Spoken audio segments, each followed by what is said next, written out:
Around 2 a.m., aside from a few dim lights in the hallways, it was mostly dark. I could only make out silhouettes and shadows in my 10 by 10 cell. Lying on my back with my arms behind my head, I was deep in thought. Instead of sleeping like I should, my mind wandered to things I wished I could forget. Hearing footsteps, I started counting. 7, 8, 9, 10. Then I saw him. His face was hard and emotionless, just like everyone else's here.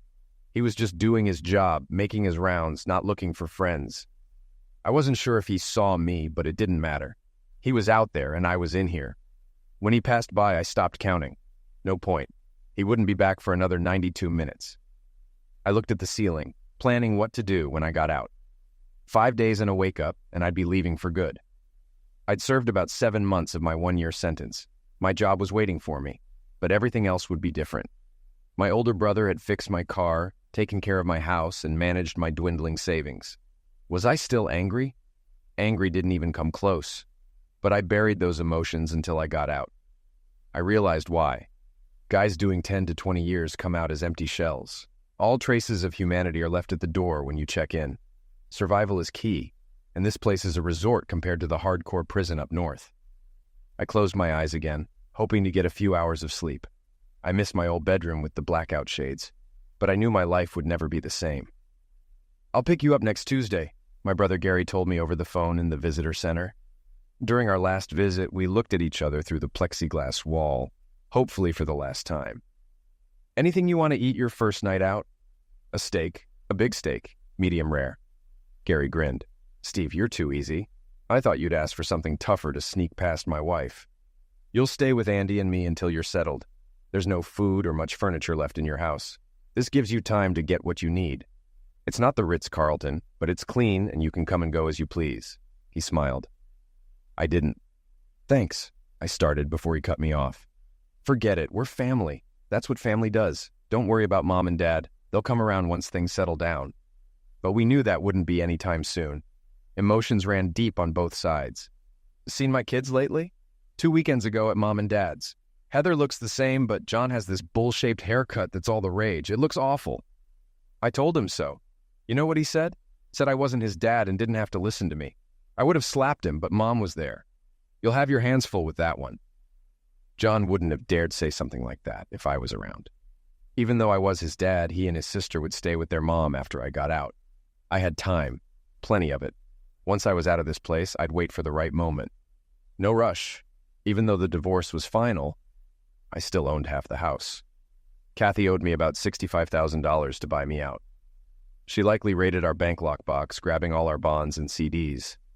Thankfully, I gave my lawyer a list of everything, so there would be no dispute when I got released, which would be soon.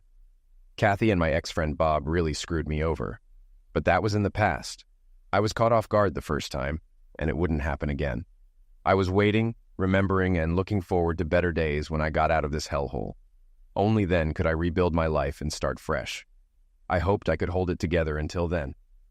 Before jail, life was good because I never saw it coming. Weeks before, some so-called friends hinted they knew something but never said anything. What were they thinking? Did they think I knew and was okay with it? Everyone must have known. I would never have tolerated it, but people didn't want to get involved. We had a great marriage, I thought. 12 years, 2 kids, a nice house, and good jobs. Sure, we had minor disagreements, but I loved my wife and never imagined what she was capable of. We didn't have many friends, just a few couples from the neighborhood. Most had been married over 7 years and were about our age. We all had at least 2 kids, except Bob and his wife, Connie. They'd been trying to have a child forever with no luck. Kathy probably knew why, but I tried to stay out of everyone's personal business. Connie started drinking heavily about a year ago. At first, she was just melancholy, but then it got ugly. Bob drank little, taking care of her. "Bob, honey, get me another drink," she'd start. By the end of the night, she'd be demanding drinks, and Bob had to carry her home. It was sad, but his problem, not mine. "Connie was a mess tonight," I said, getting ready for bed. "I think she passed out more than once. Greg and Judy probably left early because she started undressing and asked Greg to help her. No one was letting her near the pool." "I felt sorry for Bob," my wife said. "Connie's devastated about not having kids, but taking it out on Bob isn't the answer." I told her she could adopt, but she wouldn't hear it. She blamed Bob for their problems. "They'll either work it out or get divorced," I said. We're supposed to go out to dinner next week. I hope she behaves, but I'm not counting on it. I'll talk to her this week. Maybe she'll cool it for one night, my wife said, trying to be optimistic. Connie didn't cool it. Waiter, how's a girl supposed to get a drink around here? She yelled, slurring. She started on Bob again, and he was about to lose it when I intervened. Come on, Connie. You promised me a dance, I said, pulling her to the dance floor. She tried to refuse, but I insisted.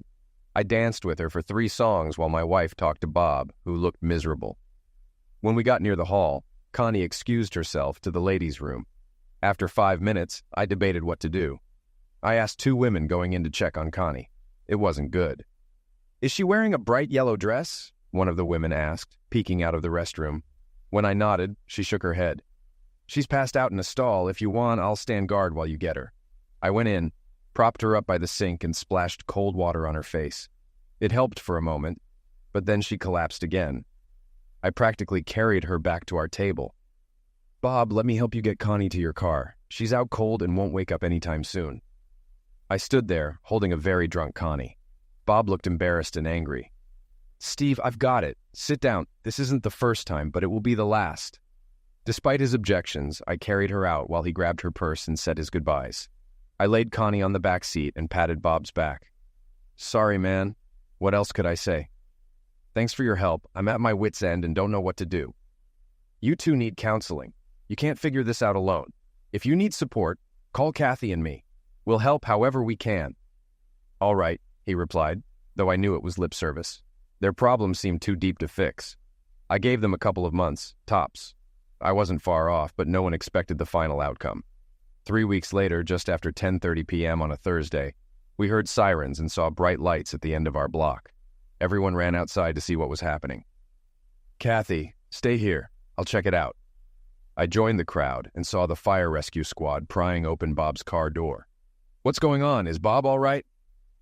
It's not Bob, it's Connie. They were arguing. She grabbed his keys, ran out, and sped down the street, didn't get far. Connie had rear-ended a parked car at about 40 miles per hour. The ambulance arrived, put her on a stretcher, and drove off with Bob in tow. Their front door was wide open, lights still on, and the house in disarray. I called Kathy and told her what happened, then locked up Bob's house, leaving a note that I had his keys. How's Connie? My wife asked when I got home. Not good. She wasn't wearing a seatbelt and swerved before hitting the car. The airbag deployed, but her head smacked the driver's side window hard enough to shatter it. She was doing about 35 miles per hour. Bob's with her at the hospital. We'll wait. Should we go down there? He's got his hands full. We'll go tomorrow when things settle. Right now, let's get to bed. Tomorrow will come fast. We kissed goodnight but barely slept, worried about Connie. At 11 o'clock the next morning, my phone rang. Steve, Connie's on life support, my wife yelled. I'm leaving work. Bob's a mess. Someone needs to be there. Meet me at the hospital, she said frantically before hanging up. Damn, the guy couldn't catch a break. On the way, I grabbed lunch for the 3 of us and called Kathy's parents to pick up the kids after school. I walked quietly into the waiting room where my wife and others were consoling Bob. How's she doing? I asked. Not good, my wife whispered. The doctor talked to Bob and he hasn't said much since. Bob, I said, sitting next to him. You okay? It was a dumb question, but I needed an opening line.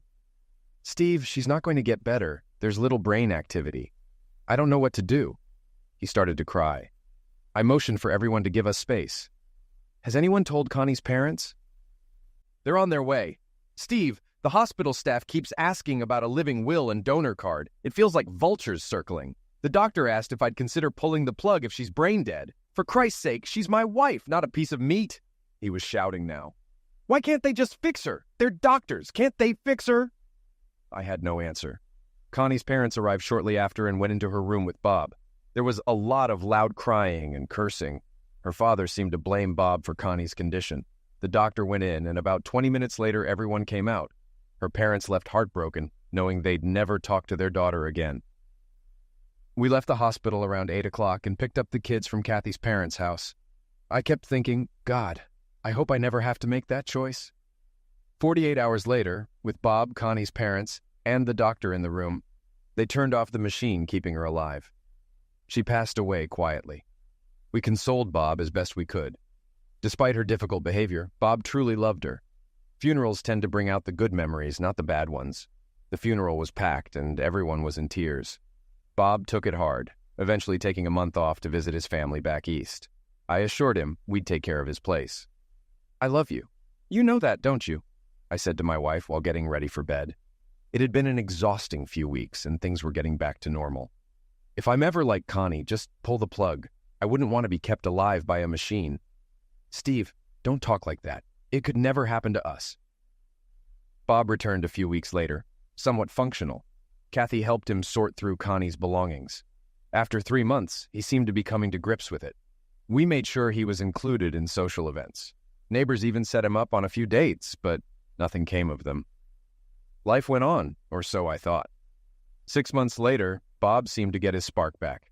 Seeing him smile and enjoy himself again was a relief. He was socializing, and we had our old Bob back. Looking back, maybe I missed some signs. Kathy and I were still close, but something felt off. We were physical engaged as often as before, but something was different.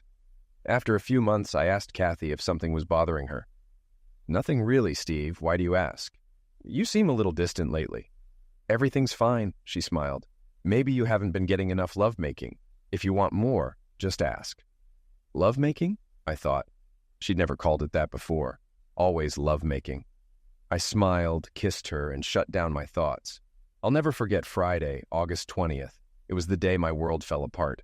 Kathy called me at work to say the kids would be with her folks for the weekend and asked what time I'd be home. "I'll make sure I'm home early. Need me to pick up anything?" "No, just let me know when you'll be home." "All right." A million thoughts ran through my mind. It was 3:30, an hour and a half before I could leave. I adjusted my pants, thinking about the fun weekend ahead. I drove home carefully to avoid a speeding ticket, but still made it in 28 minutes. I should have suspected something when I saw 2 cars in the driveway, but one was Bob's. "Hey, honey, I'm home," I called out. Bob and Kathy were in the kitchen. "Hey, Bob, what's going on?" "Steve, I need to talk to you. Please, have a seat." Kathy looked nervous, her voice quivering. "I'll just stand," I said. "Steve, I wanted to tell you myself before you get the papers." I was confused. "Kathy, what papers?" She stepped back. "Divorce papers." She could barely say it. My heart skipped a beat. "Kathy, what are you talking about? What divorce papers?" "Steve," Bob started, but I cut him off. "Bob, stay out of this. This is between me and my wife." Then it hit me. I looked at her, then at him, then back at her. "Bob, you should leave, now." My hands clenched into fists. "Kathy, you and I need to talk. Now," I shouted. "Bob, stay," my wife said. "Steve, this involves him too." "Bob, leave now or you'll be leaving in a body bag," I warned. He headed for the door. "Kathy, we need to talk." "Steve, there's nothing to talk about. I'm in love with Bob. I'm sorry." "You tramp. How long has this been going on? Even before Connie died?" Bob stopped, his eyes burning with anger. "Steve, you don't know anything." "Oh, I know enough. While I was consoling you, you were screwing my wife. Get out of my house, both of you." "Steve, it's my house too," Kathy said. "Not anymore. Get out." "I'll get my things and leave." "No, leave now." "Kathy, let's go," Bob said, pulling her to the door. "Listen to him," I taunted. "Steve, I'll come back for my stuff when you've cooled down." "You'll be dead by then," I spat. They left, eyes fixed on me. After they left, I lost it. 2 beers and a lot of destruction later, the house was a mess. I threw all of Kathy's belongings on the lawn and set the sprinklers to run for 4 hours. Then I locked the house and drank until I passed out. The next morning, I saw Kathy had taken her stuff. I was still angry and devastated. I didn't call anyone to tell them what happened, but I figured the neighbors knew. I called Kathy's parents to talk to my kids, but her mom wouldn't let me. "Steve, Kathy picked them up last night." "Nonsense, Fran." She was picking up her clothes from the lawn. "Let me talk to my kids." She hung up on me. I called back, but she didn't answer. Furious, I canceled all our credit cards and withdrew all the cash I could from the bank. I made coffee, ate some toast, and planned my day. Change the garage code, get new locks, and move anything valuable to my brother's house. Just as I was about to leave, the doorbell rang.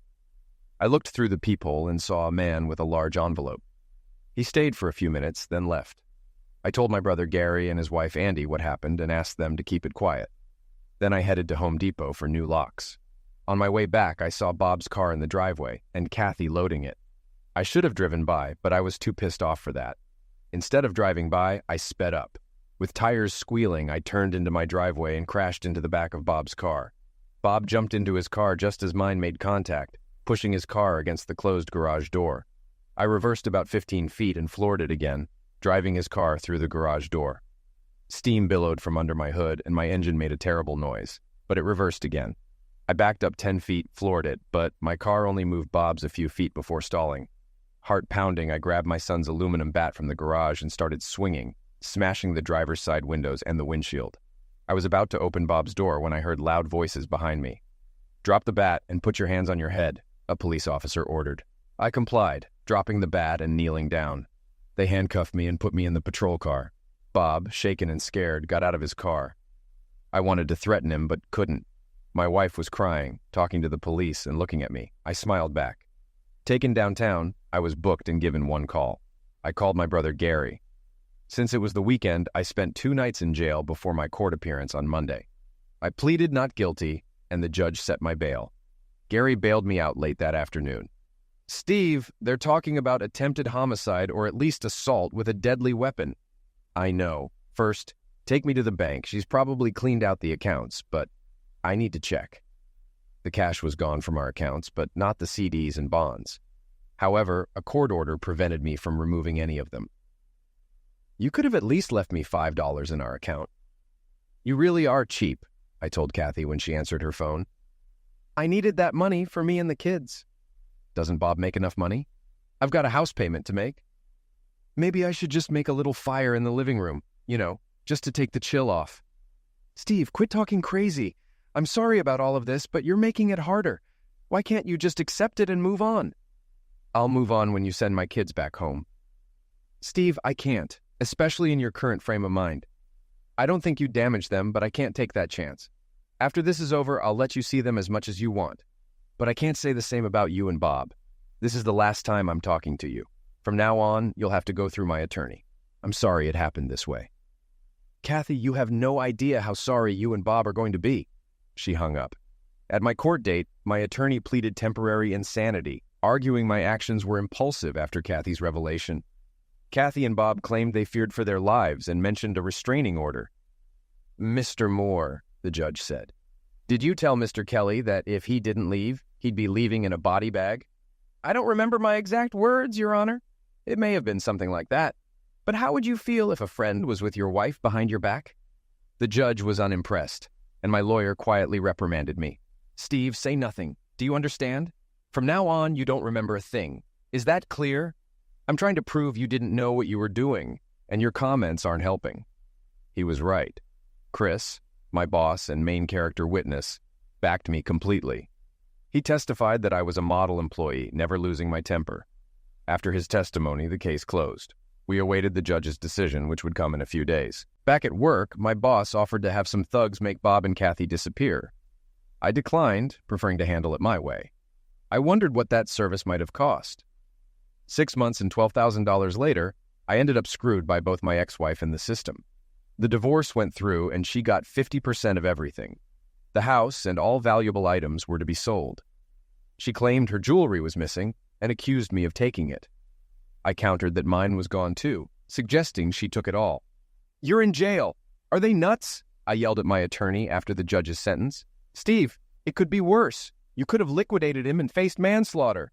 With good behavior, you'll be out in less than 8 months, and your record will be clean in 2 years. Do the time, get out, and move on." Easy for him to say. I wasn't looking forward to spending 24 hours a day in jail. I appealed, but got nowhere. Within a year, my life went from great to terrible, thanks to Kathy and Bob. "Steve, your job will be waiting when you get out. Don't do anything stupid and watch your back," Chris advised. After a final visit with my kids, I turned myself in. I started my sentence in the county facility. My brother put money in my inmate account, but most items available were junk. Without a cell phone or computer, I wrote my thoughts on paper and made biweekly collect calls to my brother, mom, and kids to stay updated. During a visit, my brother said, "I'll have your car repaired before you get out. I found someone to do it for the insurance payout. I'm taking care of your lawn and installed the new deadbolts." Kathy took the rest of her and the kids' clothes, but left the furniture after I insisted on a court order for removal. I was glad my brother was looking out for me. Kathy allowed my parents to see the kids every other Sunday, but badmouthed me and my family. She called me their jailbird father and planned to set strict rules when I got out. My parents tolerated her to keep communication open. After 7 days, I confirmed my visitation rights. Every other weekend, a full month in summer, and shared holidays. I informed my boss I'd need a week to readjust once released. I was thrilled to trade my orange jumpsuit for street clothes. Gary was waiting outside. We headed straight to the nearest bar. "To freedom," I said, clinking our bottles before downing the first of 3 beers. "Andy has a steak dinner with all the trimmings waiting for us. You can stay with us for a few nights until you go through your things at the house. It's still up for sale, but there haven't been any offers. Kathy wants to lower the price but needs your approval." I smiled. "All the furniture is still there, but I trashed the master bedroom set as you instructed." Dinner was fantastic. I ate more than I had in 8 months, enjoying the freedom to do as I pleased. I drank too much, vaguely remembering 5 or 6 beers and 3 glasses of wine. I woke up after 10 o'clock the next morning and finally managed to get up and hit the bathroom by 11. In the kitchen, I found a note on the counter. "If you're reading this, you survived last night. There's coffee made and everything else is in the fridge. The spare bathroom has soap, a razor, shaving lotion, a toothbrush, and toothpaste. If you need anything else, we'll get it tonight. The keys to your car and house are on the key rack by the back door. Don't do anything stupid. See you around 5:30. My brother knew me well. 2 cups of coffee and an English muffin were all I could manage. After a shower and a shave, I felt almost human again. Gary had laid out a fresh change of clothes, and within an hour, I headed to my house. The outside looked the same. I sat in my repaired car for 10 minutes before going in. Memories flooded my mind. I saw the new deadbolt, and with a turn of the key, I was inside. The place was a mess, with things thrown everywhere. Clothing pieces were scattered on the floor. The kitchen was halfway clean, and the refrigerator still had old food. Leaning against the sink, I saw the damage from when my fist punched the wall and found a stud. I rubbed my knuckles, remembering that night. Upstairs, the kids' closets were empty except for a few forgotten mementos. My bedroom was almost empty, except for my dresser and clothes. The dark spots on the carpet showed where our bed and her dresser had been. The room needed a complete redo before I could use it again.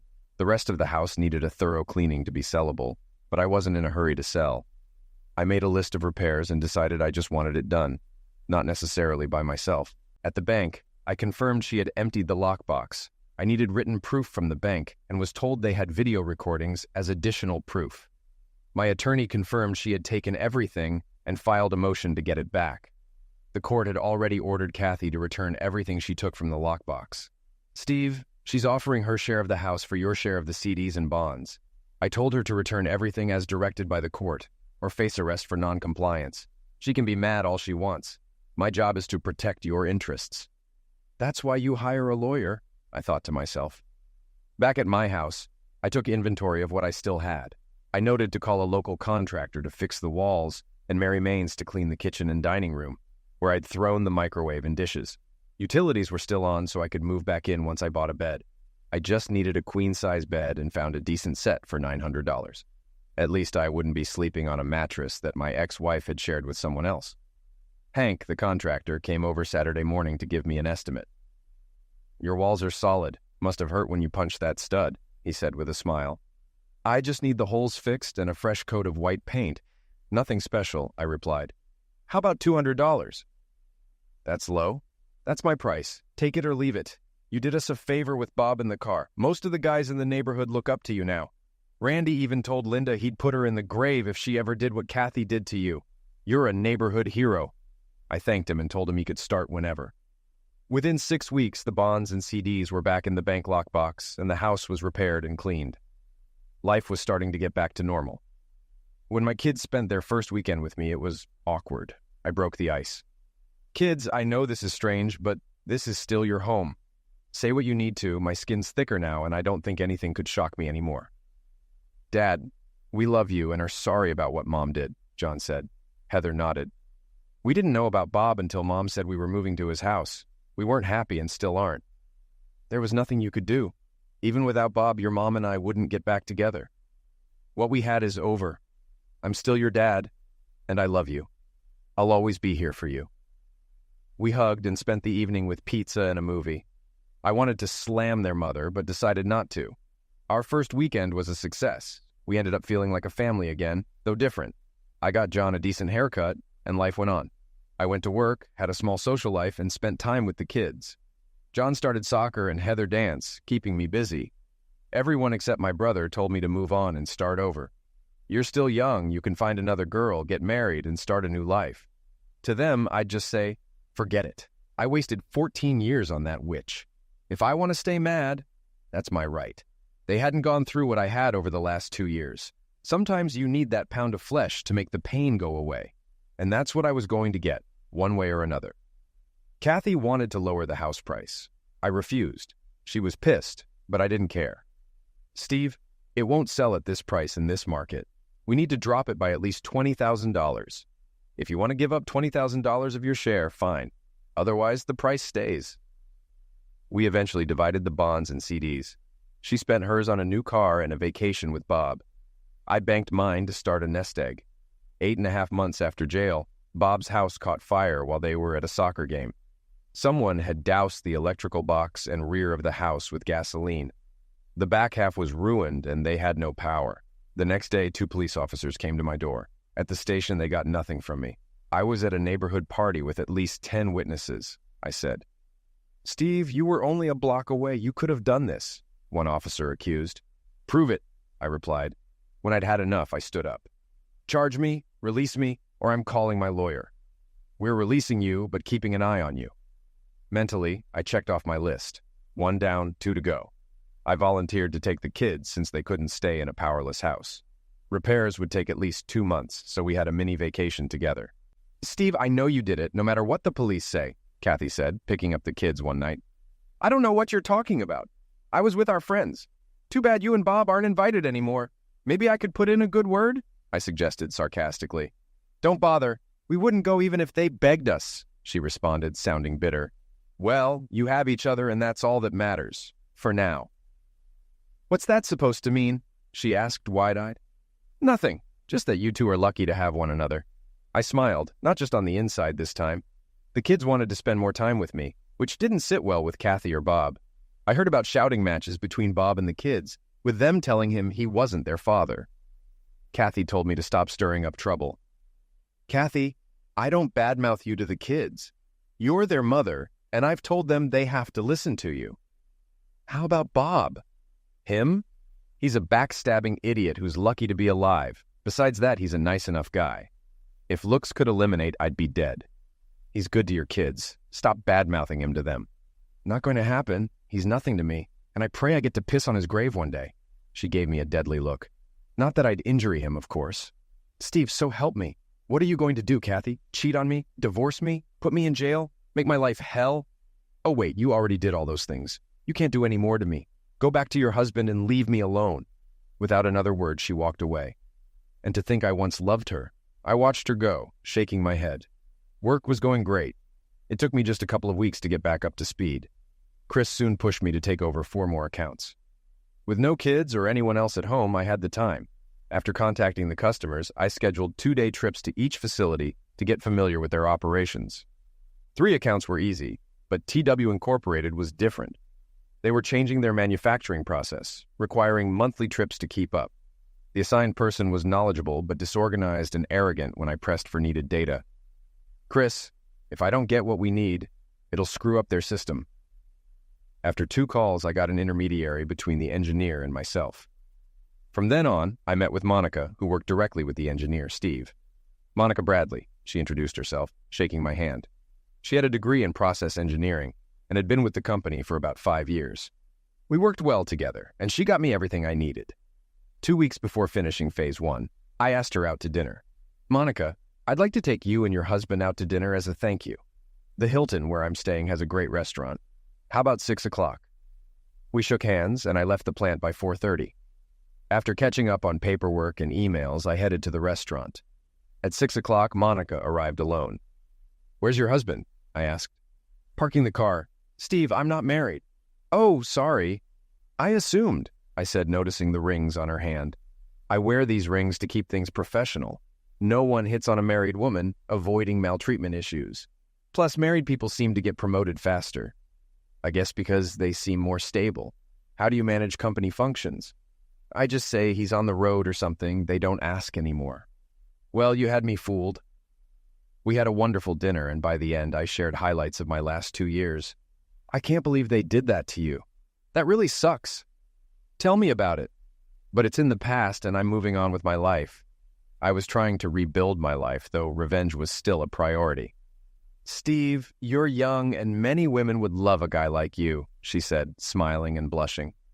You're probably right, but I haven't had the time or ambition to date again. I'm still cautious. Well, you asked me out, didn't you? You and your husband, I corrected. If I hadn't been married, would you still have asked me out? Probably. You're easy to talk to and not a pathetic twit like my ex. I'll take that as a compliment, she said, laughing. Dinner went great. I left the next day and wouldn't be back for a month. I asked her to call me weekly, especially if anything came up. I started feeling more at ease around women, even those outside my inner circle. We went out most nights when I visited, which was every couple of weeks. I still had trust issues, but was working on them. Phone calls and emails kept us in touch. After a couple of months, we started kissing and more. I was finally ready to take it to the next level. Am I becoming normal again? I wondered. When Monica said she had a conflict Wednesday night, I thought nothing of it. We'd been physical engaged on Tuesday, and I had forgotten to get contraceptives. Steve, let's plan for a whole evening on Thursday, she said, kissing me. Thursday, I'll remember to bring protection, I thought. Wednesday, I looked for a new restaurant on the city map. After 6 trips, I'd tried all the local places. I found a nice Indian restaurant about 25 minutes away and decided to give it a try. I ordered a beer and the sampler platter and was ready to relax. I heard a familiar laugh and, to my surprise, saw Monica with another man. They were clearly on more than a first date, holding hands and laughing. I lost my appetite, finished my beer, paid, and left. She didn't seem conflicted, I thought. I avoided her on Thursday and went to McDonald's for lunch. By 3 o'clock, Monica was shadowing me, smiling and flirting. You take care of your conflict last night? I asked. Yes, and tonight you're all mine. I found a quiet, physical, engaged Indian restaurant with a fabulous sampler platter. I looked into her eyes. What type of food is it? Indian food. Her face went pale.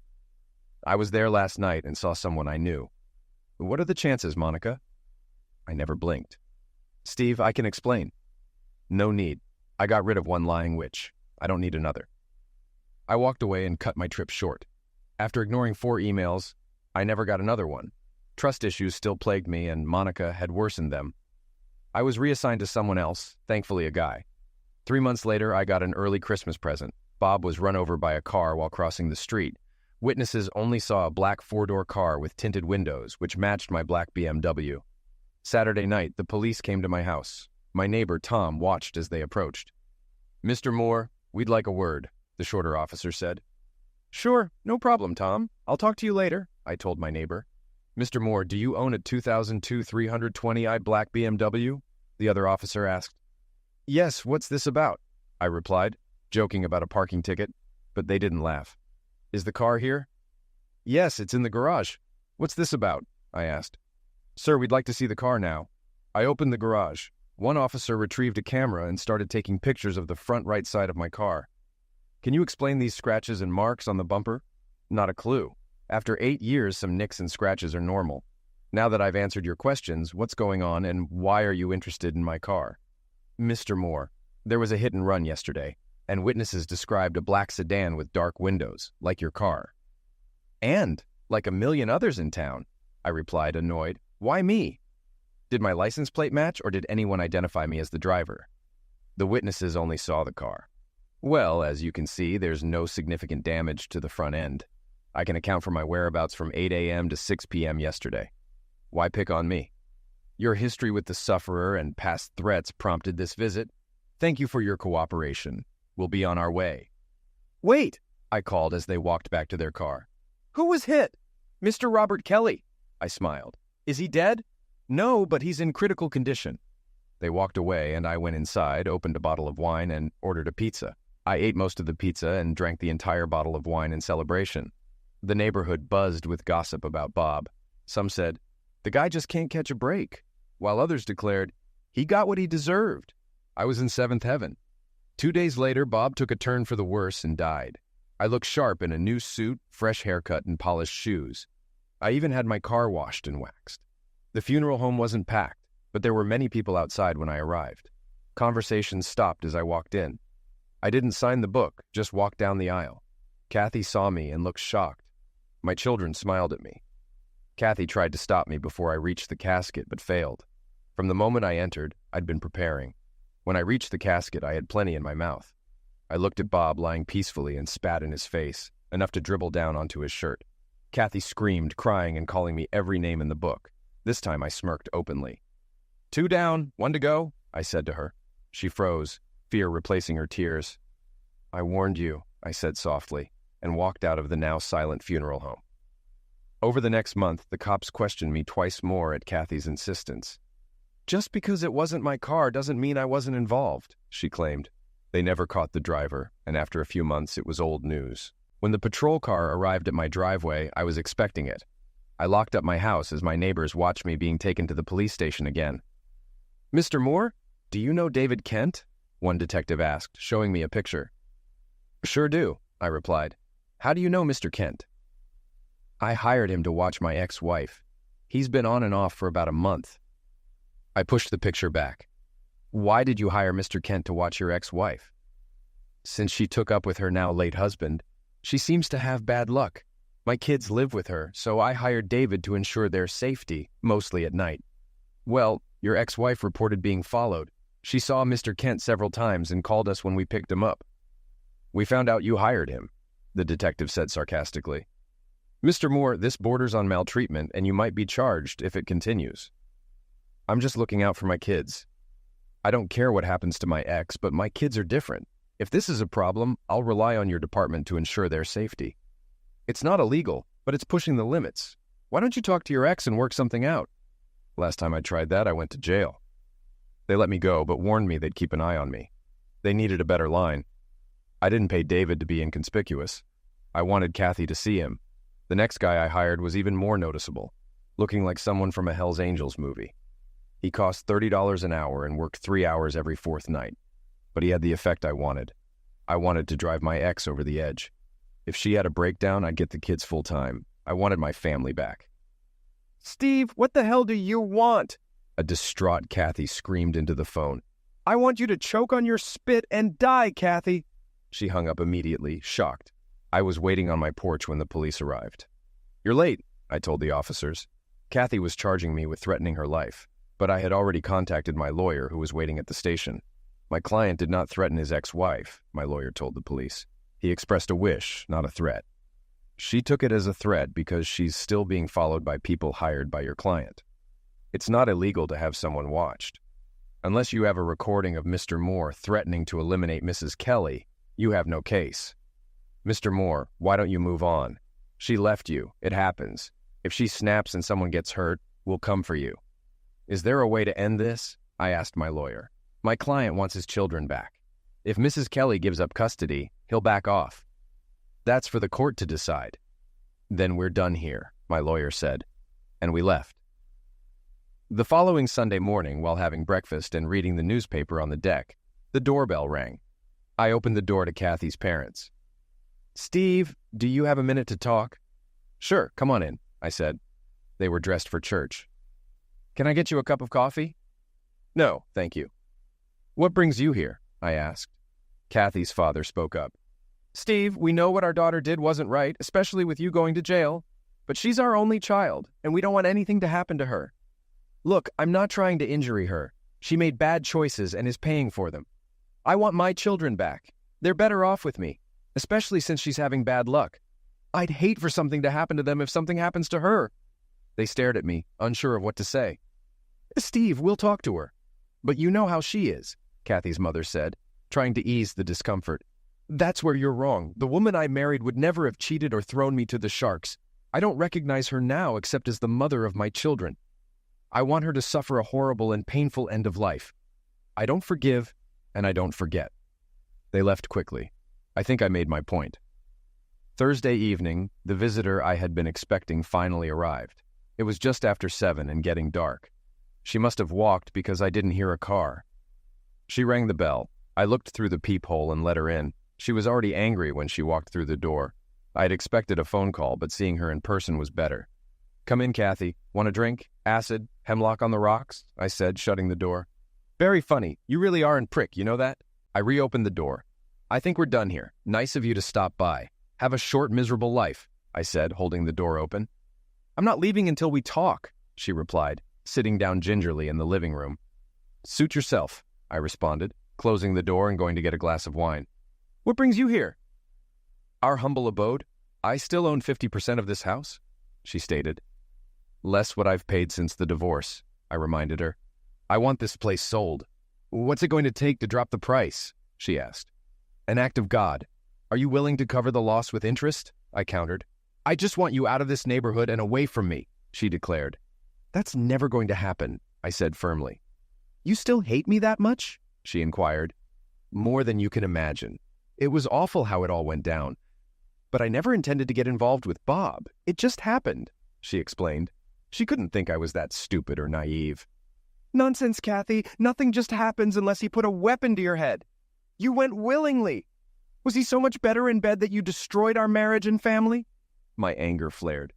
It wasn't about the lovemaking. He needed me. He had no one. We fell in love because we needed each other, she said defensively. What were you doing? Charity work? I needed you. Our kids needed you. Our marriage needed you. But you chose your needy puppy over us. Now he's dead, and a lot less needy, I retorted, smiling as I relished the memory. I only wish I had been the one driving the car that liquidated him, she confessed. Steve, you've become so hateful. Taking pleasure in someone's misfortune is sick, she admonished. I'd like to say I did this to myself, but you and your lover played a big part. That's a cop-out, Kathy. 60% of marriages fail. Not all spouses go around hating the other, I pointed out. I don't care about anyone else's marriage but mine. How long was I the fool? She asked. Does it matter? I questioned. To me it does. 2 months? 3? 5? She probed. About 5 months. It just happened the first time, and I almost told you. I was devastated, she revealed calmly, sounding rehearsed. But you didn't tell me, and you weren't that devastated because it kept happening. How many times did you screw him in our bed? I demanded. Never! I wouldn't do that to you, she said angrily. So it was okay to screw him everywhere else? Many of our friends saw it but never told me. You proved you couldn't be trusted, I retorted. So where do we go from here? This house is our last connection, she said. What about the kids? I'm not giving them up. Nothing you say will change that, I asserted. My mind raced. Kathy, I'm not going to convince you. You got full custody because of what you drove me to do. If I hadn't gone nuts on Bob and his car, I might have had a chance. Bob got what he deserved. Now it's just the two of us. Her eyes widened. Steve, are you threatening me? She asked. Me? Deprive my kids of their mother? I said, dripping with sarcasm. Never. But if something should happen, like a heart attack, lightning strike, or an accident, I'll make sure the kids always remember you. If you have any last requests, you might want to write them down soon. You never know what might happen. I borrowed that line from a movie where a hitman advised his target to get his affairs in order. I'm out of here, Kathy said, standing up. We had 12 good years. I'm kind of sorry it ended. She tried to kiss my cheek, but I pushed her back, almost knocking her over. Don't ever touch me again, I warned. You're a 304, she was taken aback. I'm sorry, I just thought, she began. You thought what, that we're okay now? You make my skin crawl, I said, my eyes burning with anger. Sorry, she said, flustered and horrified. Don't be, because I'm not, I retorted. She walked out and started down the driveway. By the way, you know that look you just gave me? Bob had the same look right before the car ran over him. Too bad I didn't have a camera to show you, I added. I shut the door, watching Kathy run for her house. In truth, I was the one who started the fire at Bob's house.